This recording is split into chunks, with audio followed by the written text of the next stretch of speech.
കേരള PSCയുടെ പരീക്ഷകളിൽ കേരളത്തിന്റെ തെക്ക് വടക്ക് കാര്യങ്ങളെപ്പറ്റി ചോദിക്കാറുണ്ട്. കേരളത്തിന്റെ ഏറ്റവും തെക്കേ അറ്റത്തുള്ള ജില്ല തിരുവനന്തപുരമാണ്.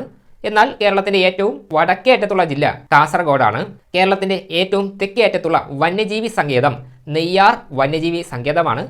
കേരളത്തിന്റെ ഏറ്റവും വടക്കേറ്റത്തുള്ള വന്യജീവി സങ്കേതം ആറളം വന്യജീവി സങ്കേതമാണ്. ആറളം വന്യജീവി സങ്കേതം ഉള്ളത് കണ്ണൂർ ജില്ലയിലാണ്. കേരളത്തിന്റെ ഏറ്റവും തെക്കേ അറ്റത്തുള്ള നദി നെയ്യാർ നദിയാണ്. കേരളത്തിന്റെ ഏറ്റവും വടക്കേറ്റത്തുള്ള നദി മഞ്ചേശ്വരം പുഴയാണ്. കേരളത്തിന്റെ ഏറ്റവും തെക്കേ അറ്റത്തുള്ള കോർപ്പറേഷനാണ് തിരുവനന്തപുരം കോർപ്പറേഷൻ. എന്നാൽ കേരളത്തിന്റെ ഏറ്റവും വടക്കേറ്റത്തുള്ള കോർപ്പറേഷൻ കണ്ണൂർ കോർപ്പറേഷനാണ്. കേരളത്തിന്റെ ഏറ്റവും തെക്കേ അറ്റത്തുള്ള ലോക്സഭാ മണ്ഡലം തിരുവനന്തപുരം. എന്നാൽ കേരളത്തിന്റെ ഏറ്റവും വടക്കേറ്റത്തുള്ള ലോക്സഭാ മണ്ഡലം കാസർഗോഡ്.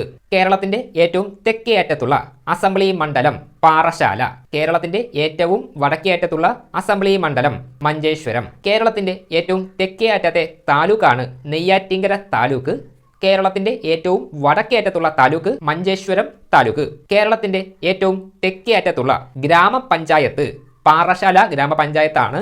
കേരളത്തിന്റെ ഏറ്റവും വടക്കേ അറ്റത്തുള്ള ഗ്രാമപഞ്ചായത്താണ് മഞ്ചേശ്വരം ഗ്രാമപഞ്ചായത്ത്. കേരളത്തിന്റെ ഏറ്റവും തെക്കേ അറ്റത്തുള്ള ഗ്രാമം കളിയിക്കാവിളയാണ്. എന്നാൽ കേരളത്തിന്റെ ഏറ്റവും വടക്കേ അറ്റത്തുള്ള ഗ്രാമം തലപ്പാടി.